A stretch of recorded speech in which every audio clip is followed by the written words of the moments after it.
친구 목사의 이야기입니다.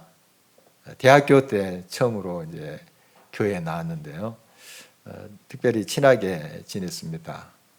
그런데 저는 이제 모태 신앙이고요. 친구는 이제 늦게 예수를 믿게 된 케이스죠.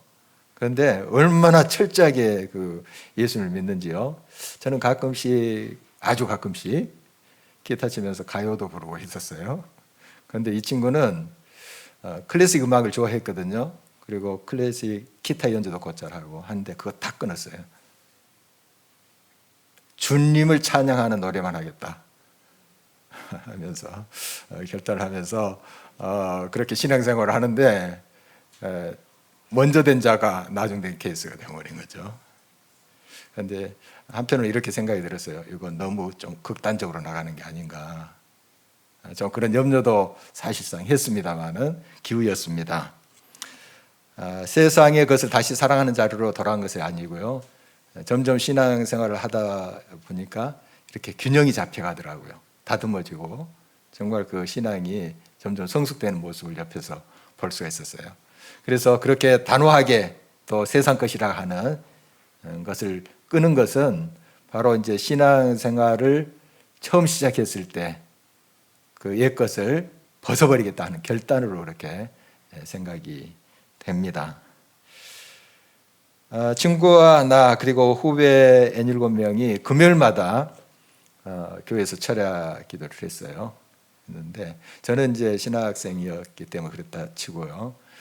친구랑 그 후배들 보면 예수를 믿은 지가 얼마 안 돼요. 그런데 얼마나 뜨거운지 정말 제가 많이 배우기도 하고 도전도 많이 받았습니다.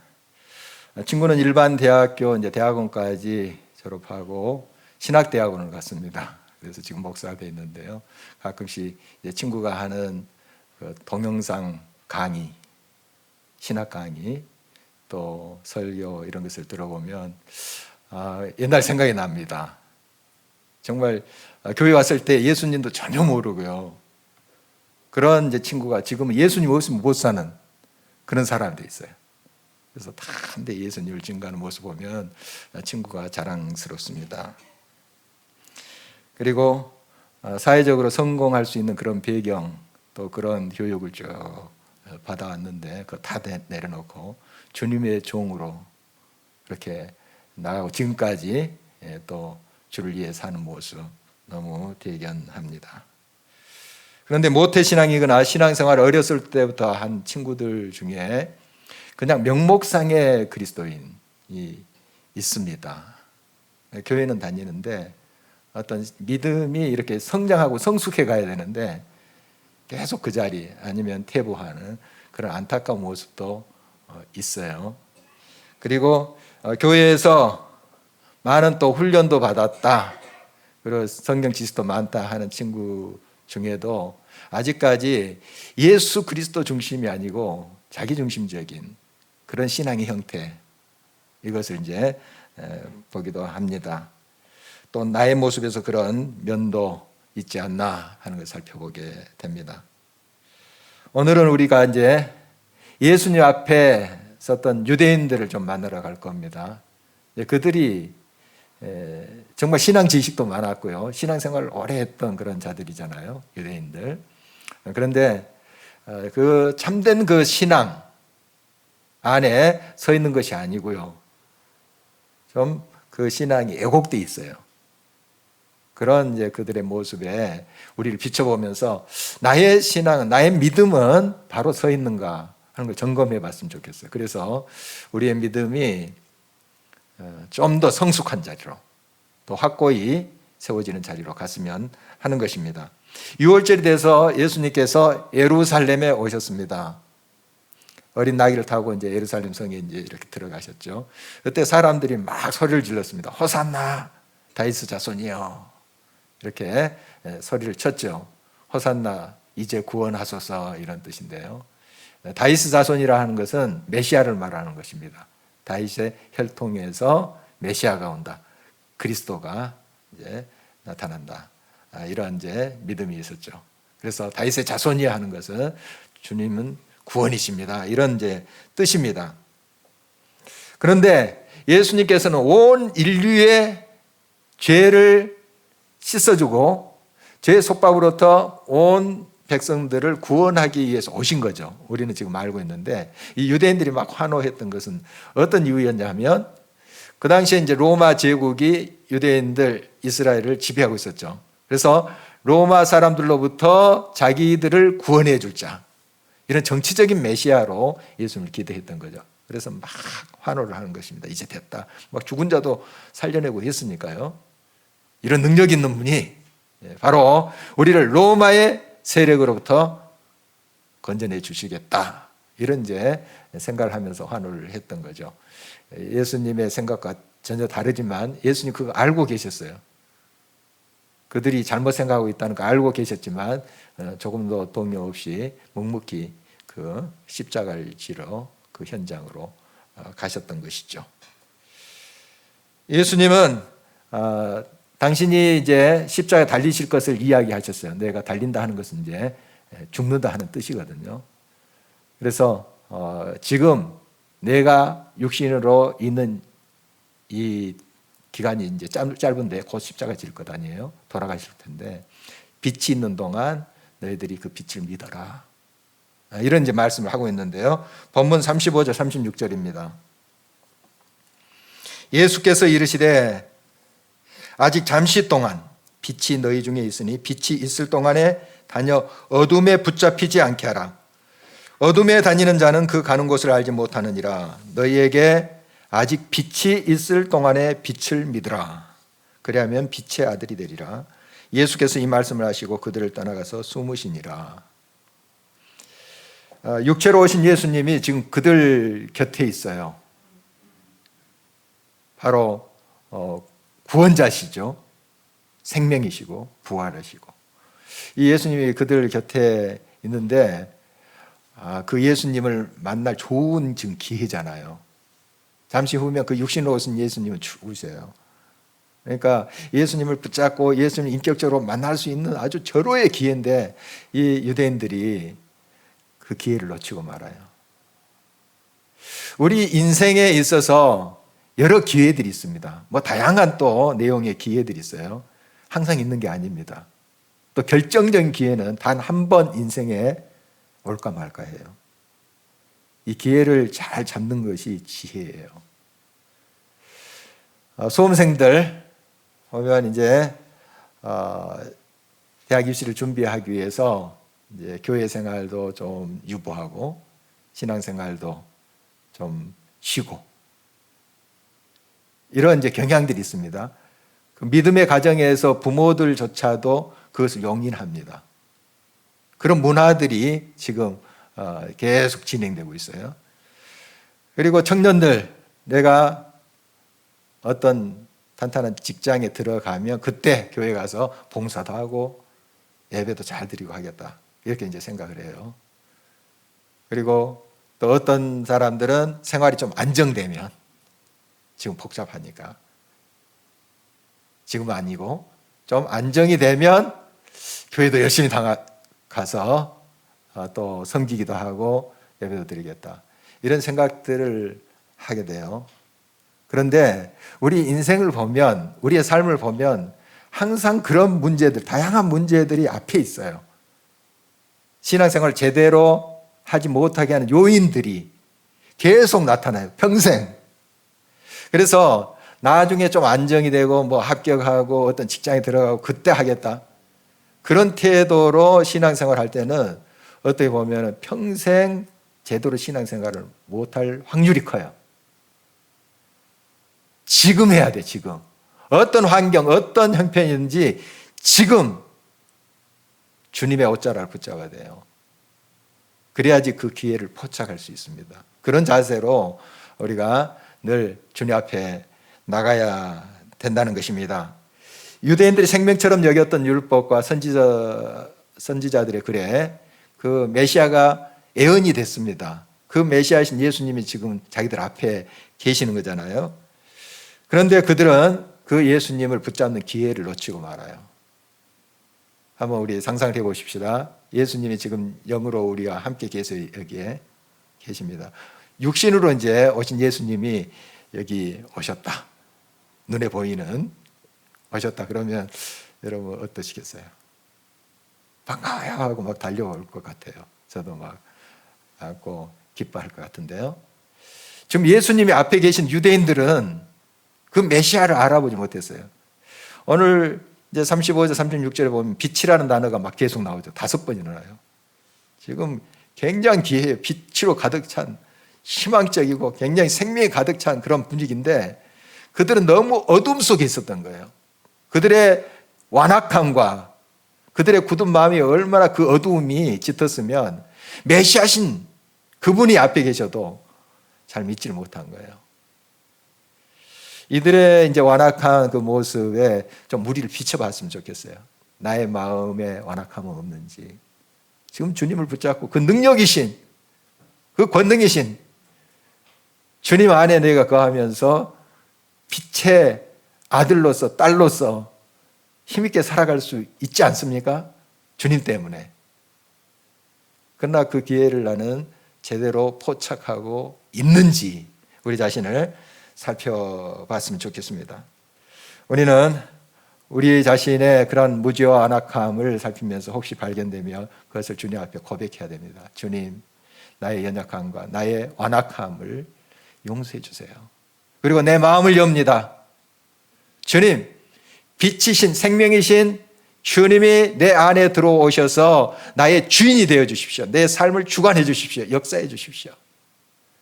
이렇게 여러분들이 늘 마음을 열고 주님 앞에 믿음 나갈 때 주님의 빛은 여러분 삶 속에 구체적으로 역사하시는 것입니다. 우리와 같은 육체로 오신 예수님 많은 기적을 베푸셨어요. 불치병을 고치시기도 하시고 또 귀신을 내쫓으시고 또 심지어 죽은 자까지 살리셨습니다. 예수님의 기적을 경험하고 목격한 자들 예수님을 믿을 확률이 커요. 그러나 꼭 그렇지만은 않습니다. 유대인들 다 기적을 봤거든요. 예수님이 전파하는 천국 복음 다 들었어요. 그런데 받아들이지 않잖아요. 그러니까 우리가 이제 기적을 통해서 여러 또 하나님 응답을 통해서 예수님을 붙잡고 예수님을 더 믿고 의지하는데 나아갈 수는 있는데 꼭 그렇지 않다는 거예요. 여러분, 그래서 표적을 구하고 기적을 구하는 그 신앙에 머물면 금방 신앙이 변질됩니다. 표적이 안 나타나고 또 응답이 안 되면 금방 시험에 들려요. 금방 무너져요. 여러 기적과 응답이 있기를 바랍니다. 그러나 그것을 넘어서 생명이신 주님의 옷자락을 여러분 붙잡아야 돼요. 그 주님을 인격적으로 만나야 돼요. 자꾸 뭐 응답 또 기적 이것만 추구해서는 마치 그 싹이 나잖아요. 그런데 밑에 이제 돌들이 있어요. 태양이 쬐입니다. 그럼 돌들이 달궈질 거 아니에요. 그러면 그 싹이 말라버려요. 우리 예수님의 비유 중에 돌밭이라는 게 있잖아요. 그런 모습이에요. 그러니까 금방 막 은혜 받고 뭐 감동 받았습니다. 싹이 쫙 나오는데 무슨 도전이 있고 어려움이 있고 또 뭐가 또 안 풀리고 그러면 금방 시들어버리고 말라버려요. 이런 신앙의 형태가 얼마나 많은지 몰라요. 이게 유대인들의 모습이에요. 유대인들의 모습. 겉은 막 대단히 말씀 지식도 많은 것 같고 신앙생활 오래 한 것 같은데 성숙해야 되죠. 성장하고 익어가야 되죠. 연걸어 가야 되는데 그렇지 못한 그들의 모습 보게 됩니다. 이런 모습은 우리 하나님을 작은 분으로 만들어버려요. 물론 그렇다고 하나님이 작은 분이 되시는 건 아니지만 그들의 마음속에 있는 하나님이 작은 분이 되어버리는 거예요. 당신의 하나님은 너무 작다라는 책이 있습니다. J.B. 필립스의 책인데요. 제목부터가 굉장히 도전적이죠. 여러분 안에 계신 하나님은 크신 분이에요? 아니면 작은 분이에요? 하나님 크신 분이십니다. 여러분 작은 분으로 만드시지 마시기 바랍니다. 그렇다고 하나님 작은 분 되는 건 아니지만 우리가 그런 이제 하나님 작은 분으로 여기는 관념으로 갖고 있는 그런 경우가 있다는 것을 지적하는 것입니다. 알리스테어 백은 이 책을 언급하면서 우리 크리스찬들은 입으로 하나님 위대하시다, 놀라신 분이다, 전능하신 분이다 고백하지만은 관념으로는 작은 하나님을 모시고 있는 거예요. 이걸 이제 지적하고 있습니다. 그것은 하나님께 대한 모욕일 뿐만 아니라 우리 하나님을 제대로 따르고 섬기지 못하게 만든다는 것입니다. 지금 많은 교회와 문화에서 하나님에 관한 관념은 더더욱 작아져 가고 있습니다. 우리는 하나님의 능력을 의심합니다. 하나님의 통치를 의심합니다. 우리는 마치 현대 세속주의의 세력들이 창조주 하나님을 이기고 그분의 교회를 소멸시킬 수 있을 것처럼 분노하거나 두려움에 떤다는 것입니다. 하나님은 인간의 훌륭함에 한두 가지 업그레이드 시켜주는, 뭔가 도와주는 그런 작은 분이 아니세요. 은연중에 우리는 하나님을 작은 분으로 인식하고 있지 않는지 우리 자신을 살펴봐야 되겠습니다. 이에 그 알리스테어는 이렇게 우리들에게 도전하고 있습니다. 복음은 나는 약간 불안감이 있었는데 하나님께서 내게 평강을 주셨다. 혹은 나는 약간 길을 잃어서 삶의 방향지도가 조금 필요했는데 도와주셨다. 혹은 나는 재정적으로 조금 쪼들렸는데 약간의 현금이 그래서 필요했는데 채워주셨다. 라는 것이 아니다. 복음은 나는 눈이 멀었지만 이제 볼 수 있다는 것이다. 복음은 나는 영원한 심판을 앞두고 있었지만 교만해서 그것을 보지 못했다. 하지만 하나님이 나를 낮춰 내 안타까운 상황을 보게 하시고 긍휼을 베풀어 천국을 보게 하셨다라는 것이다. 여러분, 어떤 하나님을 모시고 있어요? 여러분 안에 계신 하나님 작은 분이세요? 크신 분이세요? 물론 입술로는 그 크신 하나님, 위대하신 하나님 고백하지만 여러분 마음속에 있는 하나님, 이걸 묻는 것입니다. 그 위대하신 하나님, 지금도 무에서 유를 만드시는 하나님, 불가능을 가능케 하신 하나님, 아니 죽음을 생명으로 바꾸신 하나님, 여러분의 삶의 현장에서 그 하나님을 인정하고 믿고 있는지요? 실제예요. 우리가 그렇게 믿어보자 하면 그 하나님이 크신 하나님이 되고 그런 게 아니잖아요. 하나님 크신 분, 아니 비교할 수 없는, 우리가 표현할 수 없는 그런 분이세요. 그 사실을 우리가 그대로 우리의 삶 속에서, 삶의 현장에서 믿고 있는가 하는 것입니다. 예수님이 행하신 기적과 선포하신 말씀에 감화를 받은 유대인들이 많았어요.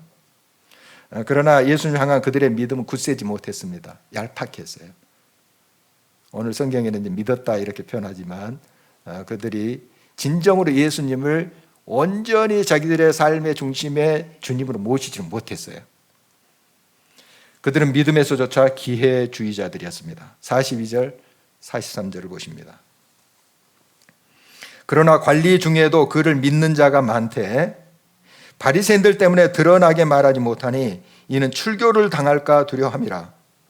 그들은 사람의 영광을 하나님의 영광보다 더 사랑하였더라. 그들은 진리신 예수님을 만나고 감동도 하고 은혜도 받고 했어요. 그래서 이제 예수님을 믿었다 하잖아요. 막 기적도 보고 했으니까요. 그렇지만은 그걸 드러내놓고 표현을 못했어요. 왜냐하면 출교당할까 봐. 출교. 관리들이라고 했는데 지금 예루살렘에 있는 관리들이거든요. 공의의 그 의원들로 보여요. 그렇게 우리 이제 학자들은 추측을 하고 있습니다. 공의의 의원 중에 그 니고데모라는 사람이 있고 또 예수님을 안치했던 자기 무덤에 이렇게 뉘게 했던 아리마대 요셉, 이런 사람도 다 공의의 회원들이에요. 의원들인데 이런 신실한 믿음을 주님께 드렸던 사람들이 있었어요. 그러나 대부분 그 예수 그리스도를 자기들의 삶의 주인으로 온전히 받아들이지 않았던 것이죠. 그래서 그들은 이 땅의 지금 기득권, 공의의 회원이라 하면 굉장히 힘 있는 자리거든요. 이것이 지금 천국의 그 소망보다 더 컸던 거예요.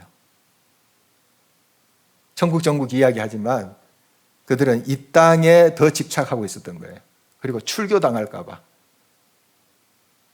자기가 예수를 주로 모셨다 하는 걸 공공연하게 표현을 못한 거예요. 이런 그들의 모습을 보게 됩니다. 믿음장이라고 하는 히브리서 11장 보면은 이 세상에서 믿음으로 산 이들, 그리고 그들의 이야기가 짤막하게 소개되고 있습니다. 예수님을 향한 믿음 때문에 이들은 많은 조롱과 채찍질, 결박과 또 투옥을 당했습니다. 돌로 치는 것과 톱으로 켜서 죽임을 당하기도 하고 모진 고문과 또한 순교를 당하기도 했습니다. 성경이 이렇게 기록합니다. 이런 사람을 세상이 감당하지 못했다. 여러분, 주님은 이 시간 찾고 계십니다. 세상이 감당치 못할 믿음의 사람들을. 지금도 역사하시고 지금도 함께 하시는 그 주님을 그대로 믿어버리는 그런 하나님의 사람들을 찾고 계십니다. 이들은 믿음의 주요 또 온전케 하신 이 예수를 바라보면서 묵묵히 그들의 삶의 길을 갔던 것이죠. 성경에도 이런 이제 믿음의 사람들이 소개되고요. 기독교 역사에도 정말 믿음으로 살았던 사람들을 소개하고 있습니다. 우리 한국 교회사에서도 그런 분들을 쉽게 만날 수가 있습니다. 이것은 희망이에요. 그들이 그렇게 살았다면 물론 좁은 길이지만 우리도 그 길을 갈 수 있다는 희망이에요. 가능성이에요. 그렇잖아요. 그들이 우리랑 전혀 다른 별에서 온 사람들이 아닙니다. 똑같은 성정을 가진 사람들이에요. 그들도 어렵고 힘들었지만 좁은 길이지만 환난과 핍박이 있었지만 믿음을 지키면서 갔잖아요. 그래서 지금 우리들에게 도전하고 있는 모습을 보게 됩니다. 마틴 로이드 존스의 책에 타협할 수 없는 진리라는 것에 이 청교도들의 신앙을 소개를 하고 있습니다. 여러분 청교도 퓨리탄 신앙 아마 좀 들어보셨을 텐데요. 한 500년 전에 이제 영국의 헨리 8세라는 왕이 있었어요. 아주 유명합니다. 그 역사는 투도 왕조의 헨리 8세. 이 사람이 로마 카톨릭하고 결별을 선언합니다. 다 영국도 뭐 유럽 쪽은 다 카톨릭이에요. 카톨릭. 그 당시에는 카톨릭인데 이제 대륙 쪽에서는 종교 개혁이 일어나죠. 종교 개혁이 일어나고 그 즈음이에요. 영국은 이제 이 헨리 8세가 우리도 로마 카톨릭과 이제 따로 간다 선언을 한 거예요. 그래서 이제 국교회, 영국 국교회를 선언한 거죠. 수장령이라고 합니다. 수장령. 이제 하는데 이제 로마 카톨릭 교황이 수장이잖아요. 그런데 이제 자기가 수장이라는 거예요. 왕이 자기가 수장이 되어서 그렇게 이제 로마 카톨릭과 결별을 합니다. 그리고 그 딸이 이제 엘리자베스 1세 때 통일령을 내렸는데 이게 뭔가 하면 예전 여러 또 교회를 운영하는 그것은 카톨릭 그대로 가요. 그대로. 그런데 이제 교리 면에서 개신교를 이제 받아들이는 거죠. 어떻게 보면 짬뽕인데요. 이렇게 이제 발표를 합니다. 그런데 이런 이제 국교의 모습에서도 카톨릭에서 그대로 가져온 것들이 있었기 때문에 성경과 동떨어진 것들이 너무 많은 거예요. 말씀에 비춰보니까 너무 말씀과 안 맞는 거예요. 그래서 이제 유럽 대륙에 있는 종교 개혁자들의 영향을 받은 사람들이 이제 반기를 든 거예요. 교회를 새롭게 하자. 이거 틀렸다. 말씀대로 가자. 그래서 일어난 운동이 청교도 운동입니다. 얼마나 많은 핍박을 받았는지 모릅니다. 정말 이 국교회로부터 로마 카톨릭도 아니에요. 이제 국교회. 어떻게 보면 개신교로 분리되잖아요. 이 영국 국교회가. 그런데 같은 하나님을 믿어요. 성경 같이 있어요. 예배도 드린다 해요. 그런데 성경대로 하자 우리가. 이런 사람들을 막 핍박하고 고문하고 그 고문의 기록들 그 책에 보니까 아주 기가 막히더라고요. 정말 잔인한 고문을 해요. 같은 예수님을 믿는다는 사람들이. 그리고 이제 죽이고 하는 일들이 있었습니다. 지금부터 360년 전인데요. 1662년 드디어 그 2000여 명의 성직자들을 출교시켜 버립니다. 축출해요. 그러니까 말씀대로, 하나님 말씀대로 제대로 하나님 기뻐하시는 그 믿음으로 우리가 신앙생활하자 하는 사람들을 영국 국교에서 쫓아내버려요. 축출합니다. 이들은 이러한 이제 고난 속에서도 정말 믿음을 끝까지 지켜갑니다. 가족들이 얼마나 힘든지 몰라요. 이제 나라에서 나오는 그런 봉급도 없어요. 그전에는 그 성직자들 다 나라에서 그 기독교 국가니까 다 살게 해줬거든요. 다 제공했어요. 그거 다 끊어버려요. 어떻게 살아요? 그리고 가족에 5명 이상 모이지 못하게 집회 금지 명령을 내립니다. 왕의 명령으로. 그리고 5마일령이라고 있는데 그들이 이제 사역했던 곳 그 반경 5마일 거기에는 들어갈 수 없어요. 이런 법령을 왕이 선포를 해버려요. 얼마나 힘들겠어요. 그럼에도 불구하고 정말 하나님의 말씀은 전해져야 된다, 외쳐야 된다 하는 사람들이 있었어요. 많은 순교를 당하고 고난을 많이 당했습니다. 그 중에 이제 대표적인 사람이 존 버년, 우리가 잘 알고 있는 철로 역정을 기록한 그분이에요. 영국 이제 베드포드에서 12년 감옥 생활을 합니다. 가족들이 얼마나 고생했는지 몰라요. 그의 그 많은 자녀들을 다 먹여 살리고 하는데 정말 먹을 것이 없어서 정말 굶주림에 자녀들도 죽어가고 이런 고난을 당합니다. 그래도 그 믿음을 놓지 않아요. 주의 말씀대로, 하나님 말씀대로 살아야 된다 하는 걸 외치는 그의 모습을 이제 보게 됩니다. 이렇게 이제 국교에서 이런 핍박과 또 집회 금지, 또 강론하지 못하도록 이게 막았지만 하나님께서 어떻게 역사하냐면 책을 쓰게 해요. 존 버년도 감옥에서 쓴 거거든요. 책을 쓰게 해요. 그러니까 그들은 이제 복음주의적인 책들이 막 쏟아져 나오기 시작한 거예요. 이게 사람들에게 막 퍼져가는 겁니다. 직접 강론하고 외치지는 못해도 책을 통해서 하나님의 그 생명의 말씀의 역사가 막 퍼져나가요. 이렇게 하나님께서 인도하시는 것을 보게 됩니다. 이 청교도들은 스스로 그리스도를 위한 바보로 여겼습니다.